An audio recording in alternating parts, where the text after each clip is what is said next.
a minha missão hoje aqui é uma missão interessante, falar sobre avanços no tratamento do câncer. Basicamente, avanços no manejo do câncer. E eu optei por não trazer slide para conversar um pouquinho com vocês, porque é de fato relativamente... É uma ideia relativamente partida do que a gente vive no Brasil hoje, né? É esquizofrênico. A gente tem uma série de problemas básicos, mas a gente quer introduzir o avançado. É parte do paradoxo de um país grande e com uma série de... não sou acostumado com muita gente batendo foto de mim, assim, eu fico... eu geralmente acho que é multa quando batem foto de mim.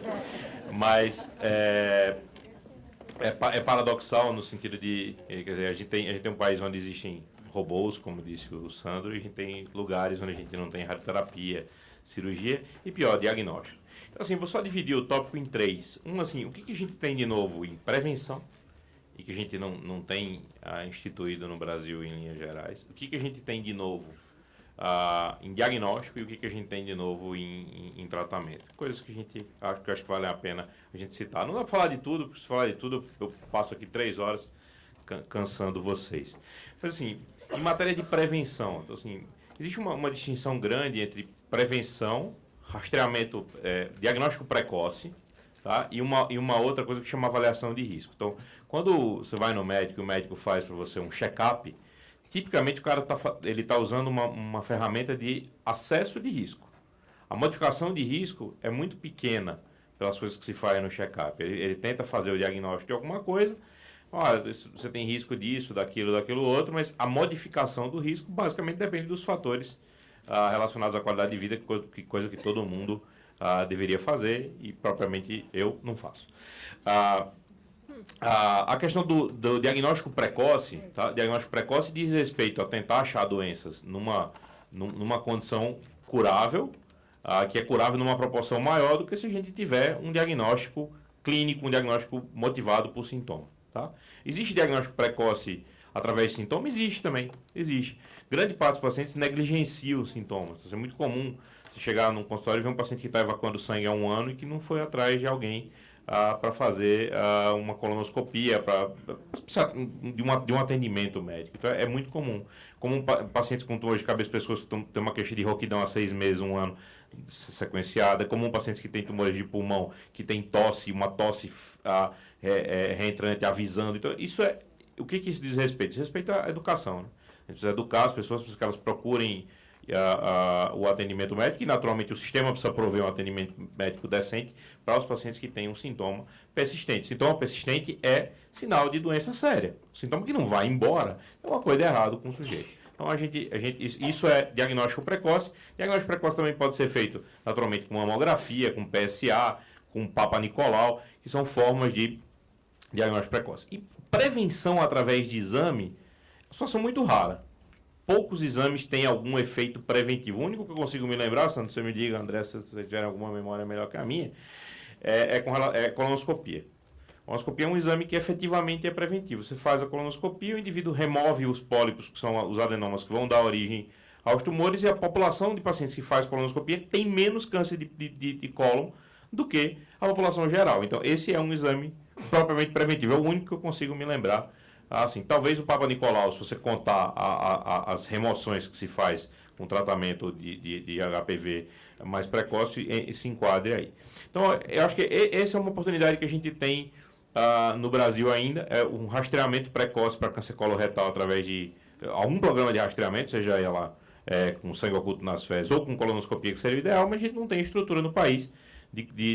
Acho que nenhum país grande do mundo tem estrutura para fazer colonoscopia na população geral inteira. Mas acho que essa é um ponto importante. Nos Estados Unidos, onde não tem colonoscopia para todo mundo, o estado de Delaware, com 800 mil pessoas, é um estado relativamente pequeno, eles conseguiram colocar colonoscopia para a população inteira a partir dos 50 anos. A redução da morte por câncer de cólon foi de 47%. Com essa medida, somente. Então, mais da metade, quase a metade das pessoas que morrem por tumor do intestino grosso, que fica entre a terceira e a quarta causa de morte nos 2 sexos. Então, assim, é um número muito significativo em prevenção. É uma inovação propriamente dita, colonoscopia? Não é. Mas o uso dela como como medida preventiva, na minha opinião, extremamente importante e é uma das medidas que pode ter o maior impacto em redução no número de mortes, certo?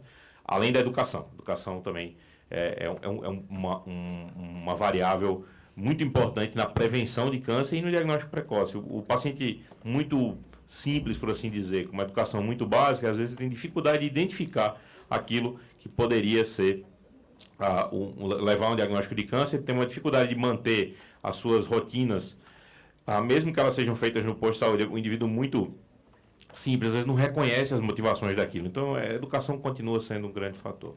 Bom, com relação a inovações de diagnóstico, então acho que o Sandro falou antes da questão da individualização do tratamento. Um dos momentos mais burros que um médico passa na vida, assim, a gente se sente muito burro, é quando a gente prescreve um tratamento que não funciona para a maioria das pessoas, funciona para uma proporção pequena delas. A gente está vindo dando para todo mundo, para ver quem que responde bem aquilo. Então, grande parte das quimioterapias que a gente faz, que eu prescrevo todo dia, tem esse princípio. Você trata 100 pacientes para ajudar muito 30, um pouco mais 25 e talvez uns 20 ou 30 outros não se beneficiem em nada. Então, os métodos diagnósticos vêm evoluindo de forma que a gente consegue prever, antes de tratar, quem que vai ser ajudado com aquilo. Essa é uma maneira de, naturalmente, racionalizar recursos, de dizer, olha, esse paciente vai se beneficiar disso, mas também é uma maneira de economizar o paciente, né? O indivíduo está doente. Você tem tratamentos que são tóxicos, tratamentos que matam células de câncer são tóxicos. Célula de câncer não morre com facilidade, não morre com chacoalhada. Tem que bater geralmente de uma maneira relativamente dura. Então, se você consegue prever quem que é o paciente que vai se beneficiar, em vez de tentar nele toda vez, todo dia, quer dizer, é muito interessante. A gente não tem isso disponível hoje. Na maior parte dos serviços privados do Brasil se faz de uma maneira débil ainda, e no serviço público é bem comum que biomarcadores, que dados de biópsia, propriamente isso são análises de célula tumoral, sejam feitas no sentido de direcionar os tratamentos dos pacientes. E isso, naturalmente, existe um impedimento de custo, mas existe um grande impedimento de estrutura. As estruturas necessárias para isso, o pessoal necessário para isso, o Brasil não está pronto para isso, a gente não tem pessoal de patologia para isso, a gente não tem técnicos para isso, em quantidade a gente tem alguns médicos, alguns técnicos que sabem fazer isso, mas a gente não tem para a população inteira. Então, esse é um outro diagnóstico, essa é uma outra coisa, enquanto a gente não conseguir incorporar, e só vai crescer, só aumenta. Todo dia aparece um marcador novo.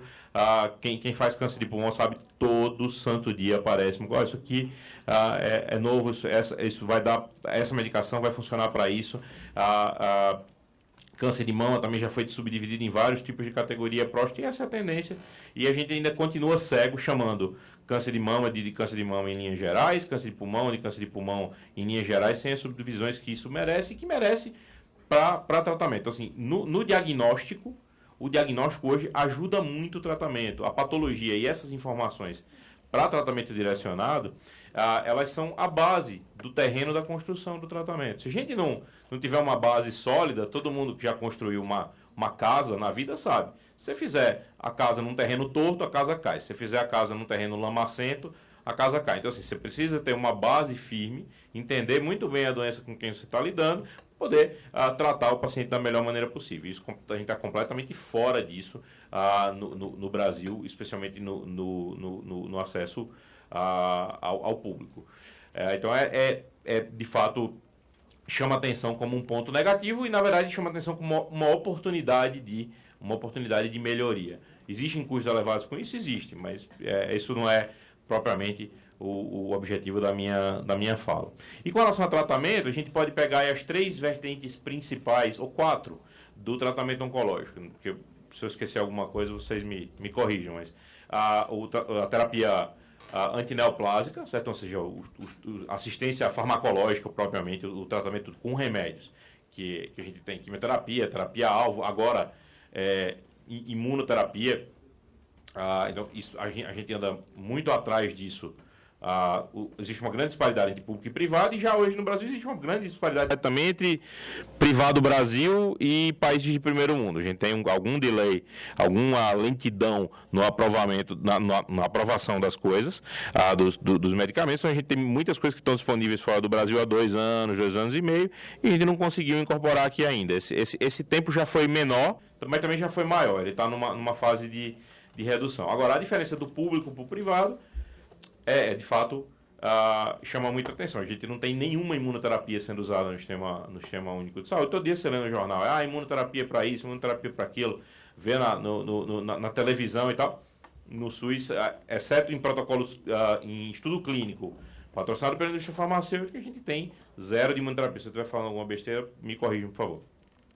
E o uso de terapias-alvo, mesmo terapias-alvo antigas, que a gente já tem aí há 10, 15 anos, ainda é muito resumido, muito modesto. Explicação para isso na assistência farmacológica é custo, verdadeiramente custo. Mas essa não pode ser a explicação para sempre. A gente tem que dar, ou a gente arruma dinheiro para pagar o custo alto, ou a gente arruma dinheiro de participar no desenvolvimento dessas coisas, ou alguma medida precisa ser tomada, porque é difícil que alguém produz uma coisa e de repente você fala, olha, isso aqui está caro. Mas quer dizer, quem produziu tipicamente põe o preço que quer vender. Só que isso em saúde tem uma implicação muito séria, que é a morte de alguém. Se eu produzo uma toalha de mesa, eu acho bonita, e a pessoa fala, R$500 é muito caro, não posso comprar, ninguém morre por causa daquilo. Mas quando o assunto é remédio, essas discussões precisam ser discussões sérias, mas precisam ter como fim não dizer assim, olha, não vamos comprar. Tem que ter como fim uma maneira de equalizar os interesses dos pacientes que precisam receber o tratamento e do governo que quer pagar um custo menor. Mas, naturalmente, a assistência para câncer não é só remédio. A assistência para câncer não é só remédio. E tem muita coisa além de remédio que falta e que talvez nesse momento faça mais falta.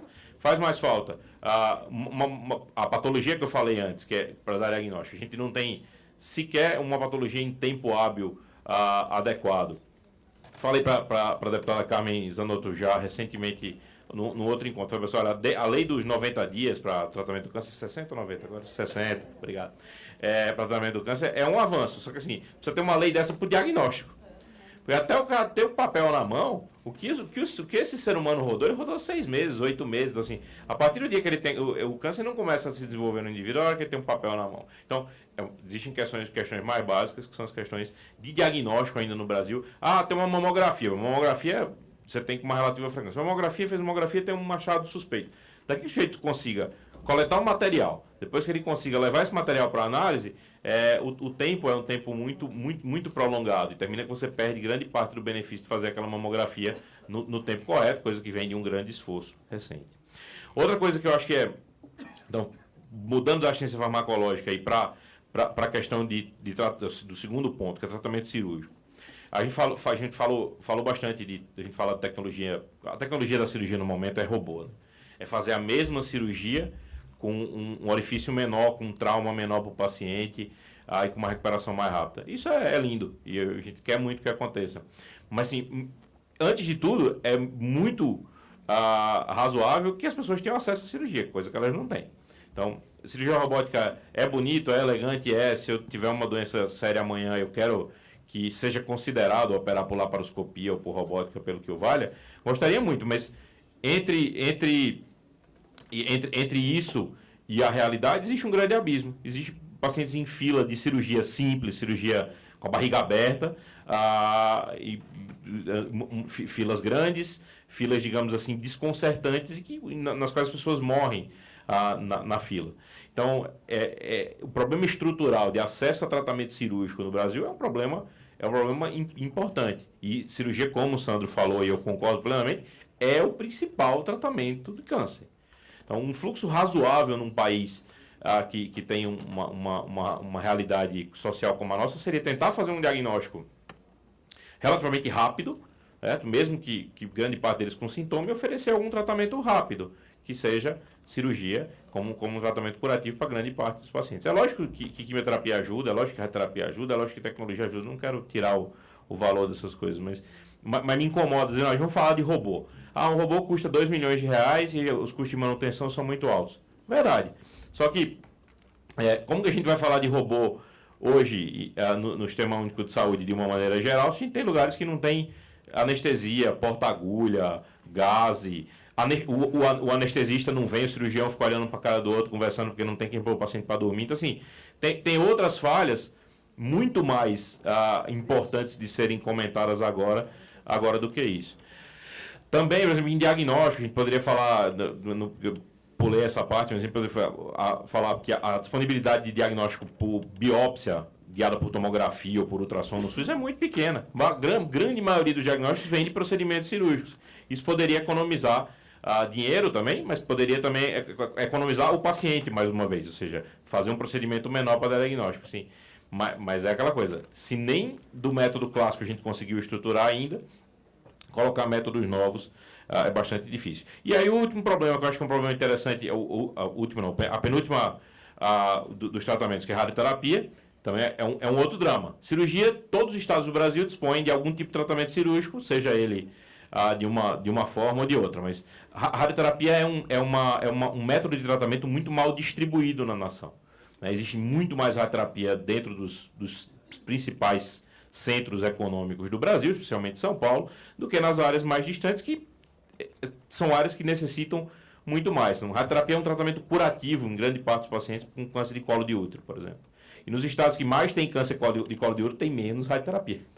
É um paradoxo inacreditável. E é um tratamento barato no sentido de, olha, é um tratamento que cura pessoas, tem um custo de implementação da máquina, mas a manutenção disso não é uma manutenção assombrosa para um tratamento curativo. Então, assim, a gente tem técnicas novas de radioterapia, técnicas de radioterapia que machucam menos, assim como cirurgia robótica machuca menos do que cirurgia aberta, a gente tem técnicas novas de radioterapia que produzem menos dano. E acho que esse é um objetivo maravilhoso. Mas o objetivo primário é que o paciente seja tratado e que ele seja curado. Preferencialmente com menos danos.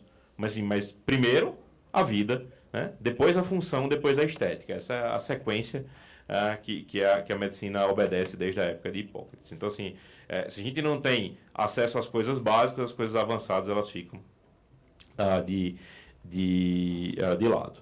O quarto ponto que eu acho que em relação ao paciente oncológico e ao tratamento de câncer, que eu acho que deve ser citado como um dos pilares do tratamento, é cuidado paliativo. Cuidado paliativo... Obrigado.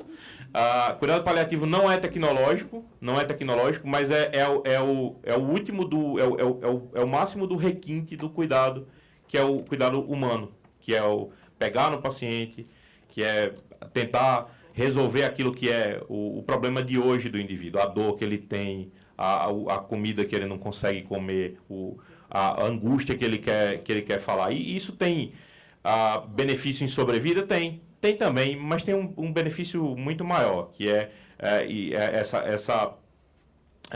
esse acolhimento e a sensação de que o paciente está sendo cuidado. A satisfação que um paciente tem de receber um cuidado paliativo adequado e o que muda na vida do paciente é muito importante. A gente tem um programa, na minha opinião, a visão que se tem disso hoje, do seu ponto de vista de saúde pública no Brasil, é muito pequena, é muito modesta.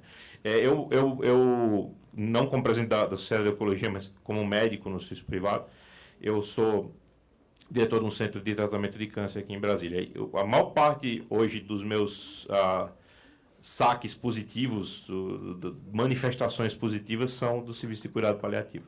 Os pacientes agradecendo ao cuidado que os médicos, enfermeiros, psicólogos têm em lidar com coisas que não sejam relacionadas à doença e sim ao doente. Então, acho que, embora isso não seja um avanço da oncologia, acho que o reconhecimento disso é importante para nós.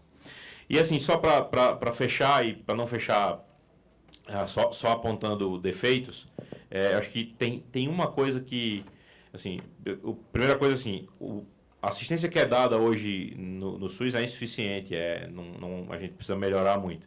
Mas é preciso reconhecer que ela existe e que ela atinge muita gente. Assim, antes da introdução do SUS, as pessoas elas eram largadas. Então, hoje, elas têm onde berrar, elas têm onde gritar. Em alguns lugares tem tratamento muito bom, outros piores, mas, de uma maneira geral, o indivíduo tem uma porta para bater. A gente precisa melhorar essa porta, ampliar essa porta. mas também precisa elogiar, porque tem muita gente que vive por causa do SUS. Ah, o pessoal morreu por causa do SUS. É verdade, também pode morrer, porque falta uma coisa aqui, falta uma coisa acolá, e esses são problemas. Mas também tem muita gente que vive por causa de recursos provistos pelo Sistema Único de Saúde. E como sugestão, Sandro, você que tem algum poder de gestão nisso, e é importante a gente falar, eu acho que essas novas tecnologias e inovações, elas precisam voltar a ser avaliadas no Brasil em ambiente universitário ou em ambientes de alta de excelência como no INCA. Acho que uma das funções, acho que talvez uma função primordial do instituto como o INCA é avaliar, será que robótica é bom para a gente? Será que a gente está pronto para usar robótica? Não, compra um robô, põe no INCA, mas... põe para usar do dia a dia? Não, põe para usar, mas para gerar dado, para comparar o que eram os pacientes que eram tratados no passado com cirurgia aberta e que viraram no robô agora. Será que isso vale a pena para a gente? Apareceu uma droga no Brasil, mas o estudo não tinha paciente da nossa população, mas é caro, mas o ganho de sobrevida é pequeno. Quer dizer, vamos fazer uma corte dentro de uma... Vamos tratar um grupo de pacientes dentro de uma instituição dessas que tem custeio federal e vamos comparar isso com o que a gente fazia no passado. Vamos ver como que essa medicação se porta na nossa população. Vamos ver qual tipo de benefício que isso trouxe numa população não selecionada, que não é a do estudo clínico, que é o indivíduo real, que mora longe, que falta consulta. Quer dizer, isso, na minha opinião, falta. A gente usa dados internacionais para tudo.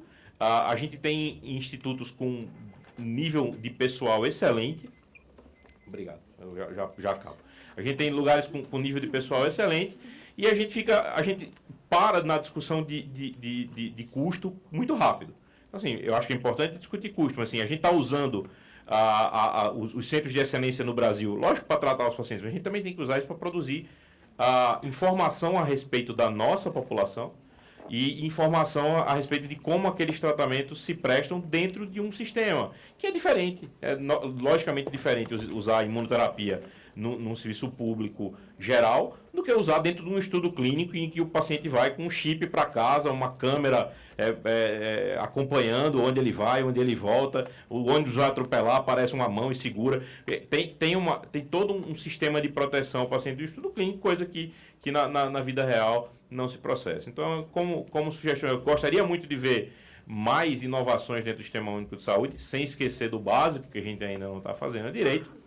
Também gostaria de reconhecer que o sistema atende muita gente, que a gente, em algum grau, precisa ser muito grato, algum grau não, a gente precisa ser muito grato a isso, embora precisamos que melhore. Eu acho que a tecnologia, ela não pode entrar no sistema de uma vez. Ela tem que entrar aos poucos, mas precisa ter plano para isso. Precisa ter plano de avaliação dessas tecnologias dentro dos centros de referência do SUS. Obrigado.